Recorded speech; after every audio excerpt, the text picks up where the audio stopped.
nous parler donc des nouvelles psychothérapies et de la science-fiction. Merci. Antoine, 15 minutes. Oui, ça marche. 10. Monsieur le Président, chers collègues, chers amis, merci aux organisateurs d'avoir organisé, merci à l'assistance d'assister, et je vais vous parler, quand j'aurai la première diapositive, voilà, de mon sujet qui n'est pas celui-là, c'est Pélissolo. Donc des nouvelles psychothérapies, alors c'est un peu ronflant, voilà. C'est un peu ronflant comme la photo, mais le challenge c'est un peu de parler de nouvelles approches de type psychothérapeutique. Alors évidemment ça ne va pas couvrir toute la psychopathologie, donc moi je travaille à la Salpêtrière et notamment dans une unité CNRS qui vise entre autres à développer des nouvelles approches, de nouvelles thérapies, qui ne sont pas que celles par exemple de la stimulation profonde, mais qui sont aussi celles de nouveaux outils informatiques dans ce domaine-là. Moi j'ai une approche plutôt comportementale et cognitive, mais notre directeur de laboratoire Roland Jouvent a d'autres options, en tout cas anciennement, de psychothérapie, notamment psychanalytique, donc c'est pas du tout sectaire. Je vais vous parler surtout des approches que je connais mieux, mais on peut avoir l'idée que certains de ces aspects-là sont multi-approches. Alors, pour faire un peu juste de l'introduction ludique, que serait une nouvelle psychothérapie idéale? En gros, ce sont ces adjectifs que j'ai choisis comme ça, c'est-à-dire d'essayer de faire le mieux possible, le plus sympa possible, le plus accessible, etc. On verra qu'à la fin, justement, c'est peut-être ça qu'apporte pour le grand public, en tout cas un certain public peut-être, certaines des approches dont je vais vous parler. Évidemment, encore une fois, ça ne couvre pas tout le champ de la psychopathologie en profondeur, entre guillemets.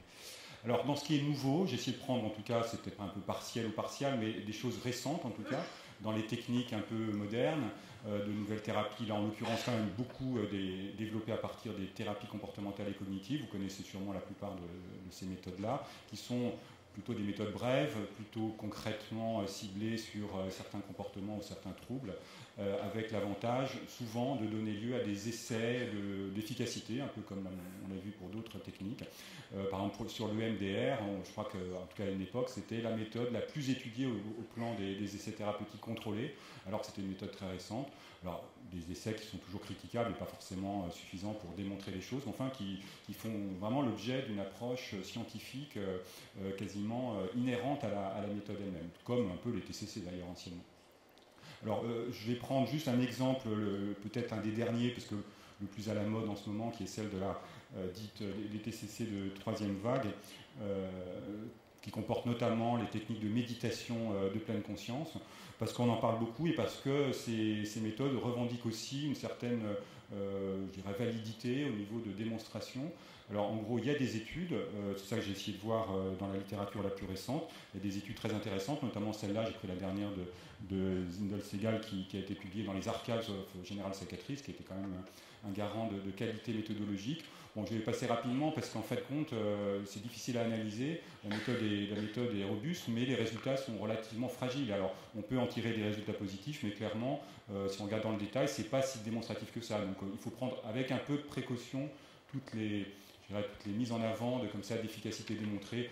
On voit de toute façon pas bien les courbes, mais peu importe. En gros, en faisant une analyse en sous-groupe, on ne trouve pas les mêmes résultats, donc on peut toujours mettre en avant certaines choses ou pas. Donc, en pratique, ça reste aussi compliqué à démontrer que les anciennes méthodes ou que même les médicaments. Vous savez bien que ça peut aussi être le cas pour certaines choses. Alors voilà pour ce qui existe maintenant déjà, parce que beaucoup de praticiens maintenant se forment à ces méthodes. Et puis il y en a d'autres plus ou moins avancées, je dirais, qu'on pourrait appeler technothérapie, celles qui sont vraiment basées sur les outils de nouvelles technologies, notamment de la réalité virtuelle et des nouvelles technologies de l'information et de la communication. Alors je ne développerai pas tout ça, on a déjà un petit peu parlé ce matin avec Philippe Courtet. Je vais surtout vous parler des thérapies en réalité virtuelle, parce que c'est un peu là-dessus qu'on travaille de manière privilégiée. Mais en gros, c'est tout ce qui peut être assisté par méthode, ordinateur, Internet, etc. Mais souvent avec un présupposé qui est celui d'une méthode de psychothérapie quand même sous-jacente. La technique est souvent un outil au service d'une méthode de psychothérapie. Donc là, en l'occurrence, la réalité virtuelle, la méthode sous-jacente, ce sont quand même les thérapies comportementales, surtout, et basées, en tout cas pour l'anxiété, sur une méthode de désensibilisation classique, de déconditionnement de la peur, mais utilisant un environnement particulier qui est celui de la réalité virtuelle. Alors pour faire court, réalité virtuelle, c'est un oxymore en fait, c'est a priori deux choses un peu incompatibles, soit on est dans le réel, soit on est dans le virtuel. Là on essaye en fait de fusionner les deux, c'est de créer une illusion de réalité chez le sujet qui est confronté à par exemple un décor visuel ou sonore ou les deux, pour recréer une sensation, donc une illusion de réalité. Et donc de toucher à des choses virtuelles au niveau de l'esprit. Et évidemment, pour les psychiatres ou les psychologues, la notion de virtualité, de représentation, si on fait le pont tout de suite, évidemment essentielle. La plupart des peurs sont des peurs de l'imaginaire et du virtuel, même face à un objet ressenti comme dangereux. Donc on va essayer, en gros, le principe de tout ça, c'est de jouer en fait avec la peur du patient et que surtout lui-même joue avec ses peurs, si on peut simplifier comme ça. En général, on utilise des environnements visuels, vous disiez, en 3 dimensions, et l'essentiel dans ces cas-là, c'est l'interactivité. Avoir une superbe image en 3D, comme maintenant d'ailleurs on en a facilement dans les outils commercialisés pour le grand public, c'est pas suffisant pour parler de réalité virtuelle, il faut qu'il y ait un système d'immersion avec des mouvements, en gros. Vous avez des images dans lesquelles vous êtes présent et en plus actif. Vous pouvez ouvrir une porte quand vous décidez d'ouvrir la porte, ou tourner à droite, ou tourner à gauche. C'est pas ce qui se passe quand vous regardez un film où vous êtes passif. Donc clairement, c'est ça qui fait la différence entre des systèmes de RV un petit peu limités et puis des systèmes de RV réalité virtuelle plus riches. Alors par exemple, bon, ça c'est le matériel un peu de base duquel on vous servait au départ, maintenant c'est des choses un peu dépassées, mais vous avez un casque assez simple, enfin avec une espèce de lunettes, plus ou moins lourdes, plus ou moins compliquées, et puis vous allez pouvoir naviguer grâce à ça dans un environnement en 3 dimensions, et avec des capteurs de mouvement qui sont en général sur le casque, qui permettent de suivre vos mouvements de la tête. On peut le faire aussi avec les yeux, maintenant il y a des systèmes d'eye tracking qui repèrent vos tracés oculaires pour pouvoir éventuellement modifier des choses. Mais le plus basique, c'est quand même les mouvements de la tête.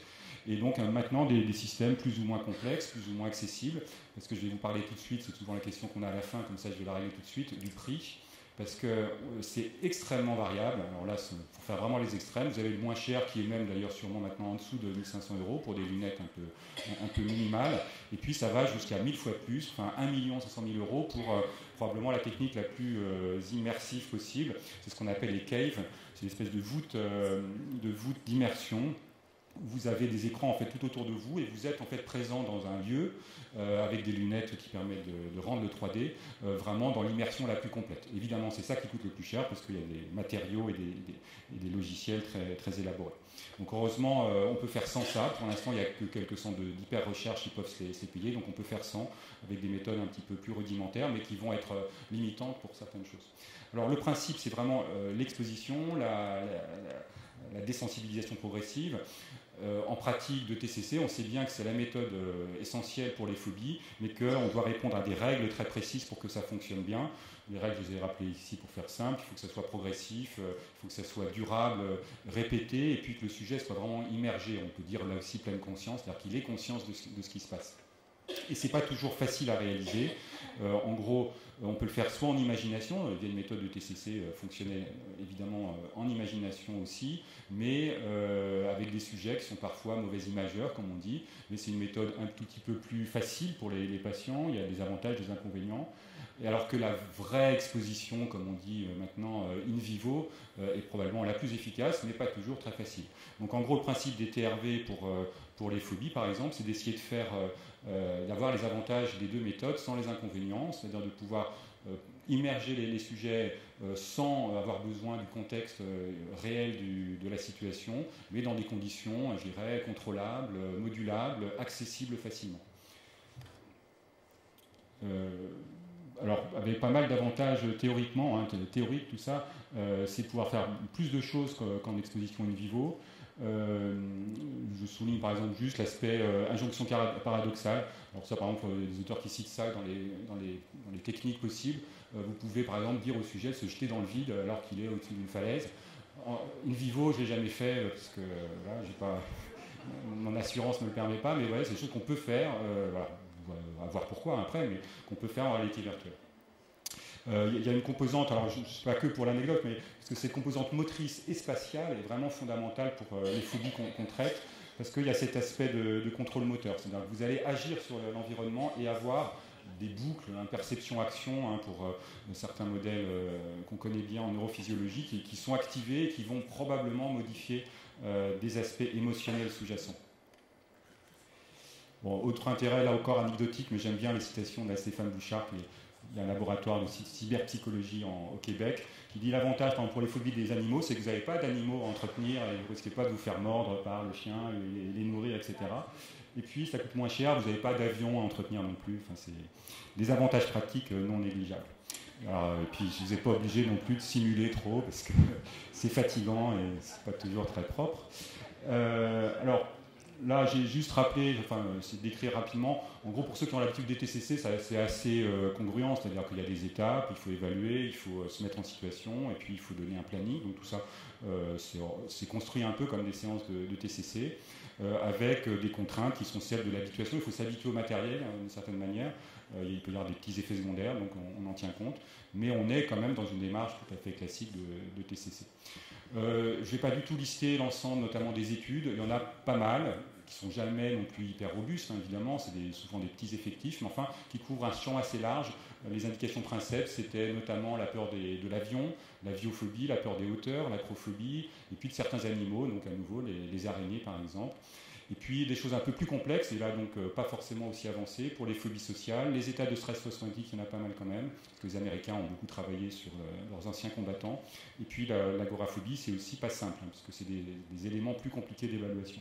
Alors pour passer aux images, voilà des environnements pour lesquels on travaille à Paris, parce que nous, le métro, c'est la situation incontournable pour les agoraphobes, difficile. Donc on a reconstruit une station de métro, en partenariat avec la RATP d'ailleurs, parce que ça les intéresse. Donc on peut naviguer, là essentiellement dans les couloirs, mais il y a aussi le métro derrière, le wagon, parce que ça met en scène tout un tas de situations. Donc là c'est évidemment statique, mais dans la réalité virtuelle, justement, vous pouvez vous déplacer et avec cette immersion en 3 dimensions. Donc quelques images d'avions, de hauteur, pour le vertige. Ça, c'est une des études principales de démonstration pour l'acrophobie. Ce qui est intéressant là, c'est que vous voyez la même scène, enfin le même escalier, d'un côté en photo, à gauche, et à droite en réalité virtuelle, et on est frappé parce que ça ressemble vraiment beaucoup. Et c'est là-dessus en fait qu'ils ont pu comparer les deux approches, in vivo et in virtuo, comme on dit, en montrant qu'en gros le résultat pouvait être similaire. Les araignées, les fameuses araignées, on peut en faire ce qu'on veut, c'est mignon comme tout. Et puis, alors plus compliqué, je vous disais, la phobie sociale. En tout cas, peur de parler en public, c'est relativement simple à simuler. Voilà, on a un public, comme j'ai devant moi, et puis on peut moduler des scènes où le public, de temps en temps, se met à rigoler dans son coin, ou alors plus objectivement à critiquer, enfin des choses comme ça, et on peut exposer le sujet à des situations de difficultés croissantes, par exemple, comme on le fait en thérapie d'exposition. Mais évidemment, il y a peu d'interactions, et c'est là-dessus que nous, on espère pouvoir travailler encore en termes d'intercommunication, en tout cas émotionnelle, c'est-à-dire qu'il y ait un feedback de l'émotion du patient sur la scène réelle. C'est évidemment ce qui est le plus passionnant, mais aussi le plus difficile.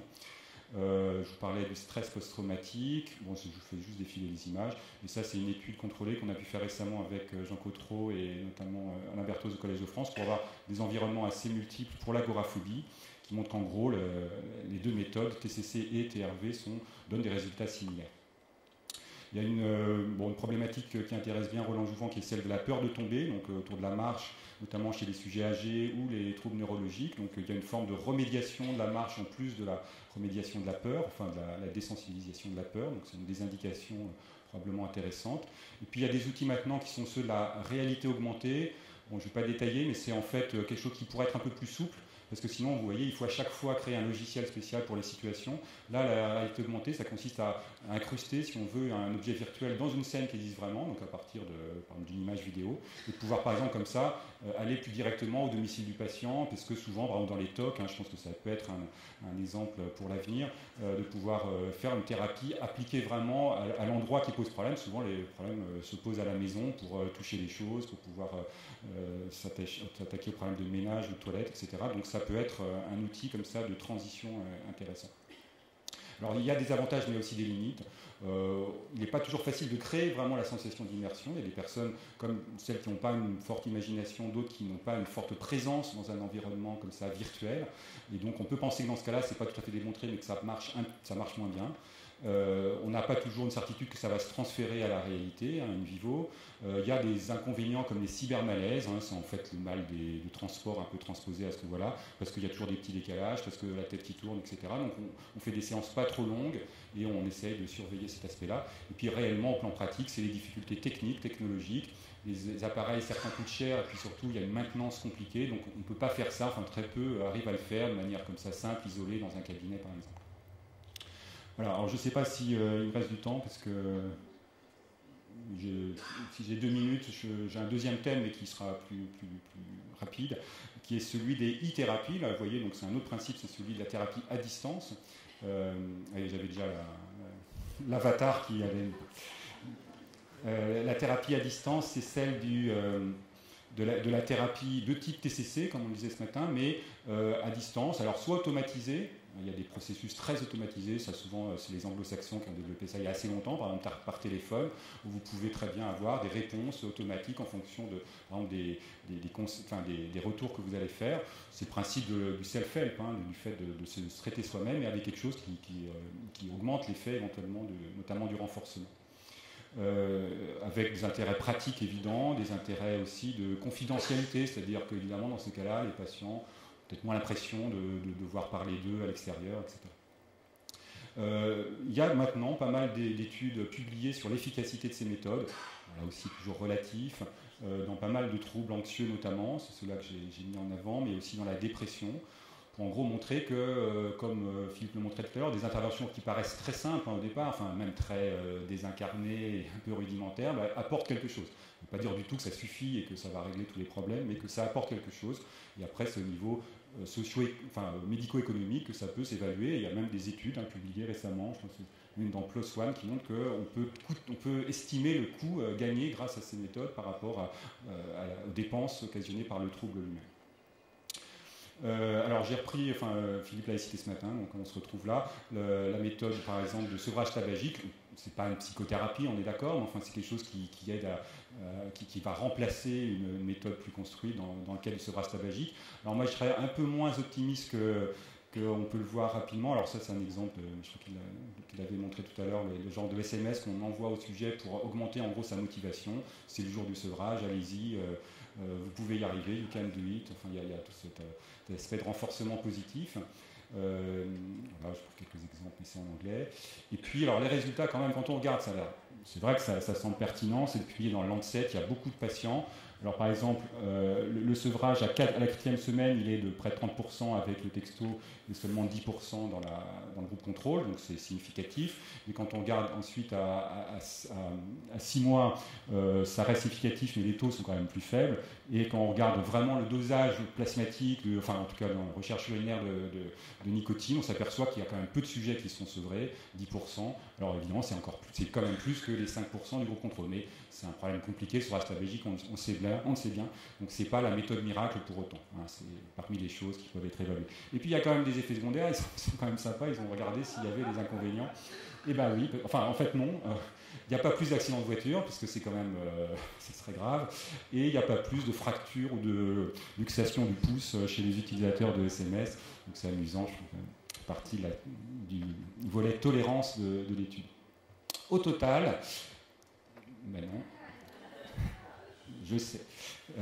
Au total, point commun des nouvelles approches, c'est souvent donc d'être des thérapies brèves et ciblées, donc ça c'est sûrement un peu dans l'air du temps, notamment parce que c'est les nouvelles méthodes et probablement parce qu'il y a un public pour ça. Et ça, on voit bien les publics jeunes, très clairement, la génération, sans remonter à des générations très anciennes, mais en fait, il y a maintenant des adolescents ou des adultes qui sont nés avec les nouvelles technologies, donc quand on leur dit qu'il faut s'adapter, ils ne comprennent pas, parce qu'ils sont de toute façon, ils ont ça dans leur savoir-faire, et donc ça n'a rien d'extraordinaire, voire même c'est très facilitant pour eux qu'on puisse utiliser ces outils-là. Donc c'est attractif et ça permet souvent en fait de faire venir des gens qui après vont pouvoir être intéressés par d'autres démarches un petit peu plus, on va dire, en profondeur quand c'est nécessaire. Et puis pas que des jeunes, parce qu'il y a aussi des personnes âgées qui sont intéressées par le côté un peu soit ludique, soit rassurant, de dire on ne va pas me montrer un chat tout de suite, parce qu'il y a cette image des TCC à l'américaine, ils entendent souvent ça, on va dire il va falloir caresser un chat, moi je ne veux pas. D'abord il y a le média comme ça, le médium qui permet de faire sûrement un certain pas. Et puis c'est un outil, alors dans une autre approche un peu plus recherche, qui est celui de la compatibilité avec une approche médicale, scientifique notamment, de développer des approches multiples et des cothérapies comme on dit. Et par exemple, il y a des études qui testent la combinaison d'un nouvel agent comme la décyclocérine, mais peu importe, qui vise à augmenter l'effet par exemple, des thérapies d'exposition, associé à une thérapie d'exposition en réalité virtuelle, puisque c'est une façon de standardiser le processus et donc de pouvoir faire des comparaisons. Et donc, et ça marche bien, enfin, il y a des publications qui montrent que la potentialisation des deux est intéressante. De même, nous on réfléchit beaucoup, on n'a pas encore beaucoup avancé, mais sur l'intérêt de combiner des thérapies de type exposition, par exemple en réalité virtuelle, ou de remédiation cérébrale, avec les nouvelles méthodes de stimulation cérébrale, TMS ou même stimulation magnétique. Moi, j'ai plusieurs patients qui ont été opérés pour des TOC et chez qui, en fait, parce qu'ils vont mieux, hein, évidemment, sont plus facilement accessibles aux méthodes de thérapie. Alors, évidemment, tout est à explorer, parce que qu'est-ce qui se passe vraiment dans leur cerveau dans ces cas-là, c'est toute une histoire. Merci Antoine. Merci à vous. Juste pour un scoop pour la bonne bouche, il y a un appareil qui vient bientôt sortir, qui est portable sans fil, sans batterie, assez solide, qui ne bug jamais et qui est recyclable. C'est le livre qui probablement va faire un tabac. Merci de votre attention.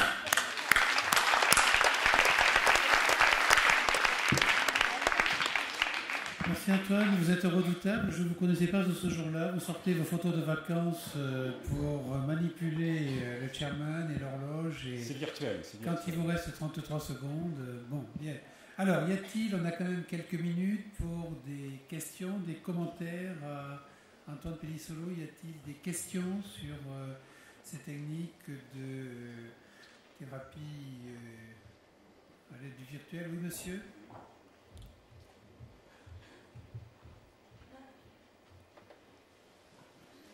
Oui, moi j'aimerais savoir où l'on peut trouver éventuellement ce matériel et les logiciels qui s'appliquent à cela. Si vous avez des adresses, ça serait intéressant. Puis une deuxième question, c'est la diclocérine. Moi j'aimerais savoir, parce que je suis peut-être le seul à ne pas savoir ce que c'est, mais comme ça vous pouvez nous apporter votre éclairage. Oui, bien sûr, j'ai balayé plein de choses. En pratique, le matériel, il est relativement accessible maintenant, je vous disais, avec des tarifs qui sont plus abordables qu'il y a quelques années. Donc il faut acheter l'informatique lui-même, l'ordinateur, les logiciels et le casque. Le casque, c'est vendu maintenant. Il y a des sociétés spécialisées quand même, mais il y en a une avec laquelle on travaille qui s'appelle Immersion, justement. Mais il vaut mieux faire un petit peu une étude de marché avant, parce que c'est pas vendu à la FNAC, hein, donc il faut souvent négocier les prix et donc avoir des. Donc Immersion, par exemple, c'est une des sociétés implantées en France qui vend pas mal de ces, notamment des logiciels, parce que c'est des logiciels maintenant qui sont pas mal commercialisés, en tout cas aux États-Unis. Très peu en France, il y a très peu d'utilisateurs en France. Il y a 2 ou 3 centres hospitaliers qui ont tant bien que mal essayé de le faire. Il y a des libéraux. Il y avait une collègue de Montpellier il y a quelques temps qui a installé un système comme ça à son cabinet. Je crois qu'elle a déménagé maintenant à Paris, qui était destiné surtout aux phobies d'avion, donc avec le matériel en question. C'est faisable. Alors c'est lourd, c'est-à-dire qu'il faut se préparer à avoir une maintenance informatique. C'est pas des choses qui sont suffisamment en routine pour que tout marche tout le temps. Ça bug à peu près une fois sur deux, donc il faut être armé pour ça. Et puis surtout, le problème, c'est d'avoir une diversité d'environnement, parce que vous avez un patient qui va venir parce qu'il a peur de marcher sur les ponts. Si vous avez un environnement qui est que le métro, par exemple, vous pouvez faire des choses, mais ça ne va pas être suffisant. Donc l'avenir, c'est sûrement d'avoir un panel comme ça très large de situations, ou de les créer soi-même. Mais ça, évidemment, c'est pas, en tant que clinicien, on ne peut pas faire ça tout seul. Donc il faut une équipe. Après, la deuxième question, la décyclocérine, c'est en fait une substance qui est en fait un antibiotique par ailleurs, commercialisé à une époque et qui a été retiré du marché, qui a des vertus en fait d'augmentation des capacités de désensibilisation, pour faire simple, de mémorisation de la désensibilisation, de l'habituation, de l'extinction plus précisément, avec un modèle assez intéressant translationnel, parce que ça marche chez l'animal, pour déconditionner des peurs chez les rongeurs par exemple, et ça a été montré comme efficace chez l'homme, en fait en association aux techniques d'exposition. Donc le problème, c'est que c'est une molécule qui n'est pas commercialisée en France, qu'il est dans d'autres pays, et donc qui est pas, en tout cas on ne peut pas utiliser ça en routine, c'est forcément pour des projets de recherche. Mais c'est une des pistes intéressantes pour l'avenir de la psychothérapie, si on veut, parce que là on a vraiment un effet de potentialisation, c'est pas juste on met le traitement ensemble, c'est l'un qui favorise l'autre d'une certaine manière. Autre question, Antoine Pellissolo. Moi j'en ai eu une question, Antoine. On comprend bien dans les symptomatologies anxieuses phobiques, hein, mais comment vous faites pour les autres symptomatologies? Par exemple, vous nous avez montré, vous avez dit que ça marchait dans le trouble d'anxiété généralisée. Comment vous gérez là et comment vous pratiquez? Et en particulier la question des comorbidités, point d'interrogation. Oui, bien sûr. Anxiété généralisée, je ne crois pas l'avoir cité. Pardon, j'ai cru qu'il était en premier, trouble anxieux. Pardon. Ah oui, non, les troubles anxieux, les phobies étant. Voilà, c'est le chapeau global. Parce que c'est vrai que s'il y a quelques auteurs qui disent avoir fait des choses, c'est plus proche de la relaxation assistée que vraiment d'une technique spécifique. Donc là, je ne crois pas. Vraiment, l'objectif principal, c'est les phobies, les PTSD quand même, parce qu'il y a cette composante d'exposition au trauma. Et puis les choses vous un peu en voyez beaucoup, vous, des patients que vous traitez pour PTSD? Non, le PTSD, en fait, on n'a pas pu développer ça pour l'instant, donc on ne fait pas. Mais les phobies, surtout agoraphobie, les clients principaux pour ça qui viennent, c'est très médiatique. Hein, donc les journalistes adorent ça et tout de suite, on a plein de demandes qui sont les claustrophobes, les agoraphobes et les animaux. D'accord, si on veut, il faut mettre ça dans le midi libre. Et ça va, les journalistes, c'est affolant. Il n'y a que ça qui les intéresse quand on parle des thérapies normales. Bon, voilà, c'est... Bien, une dernière courte question dont tout est clair. Et merci Antoine encore.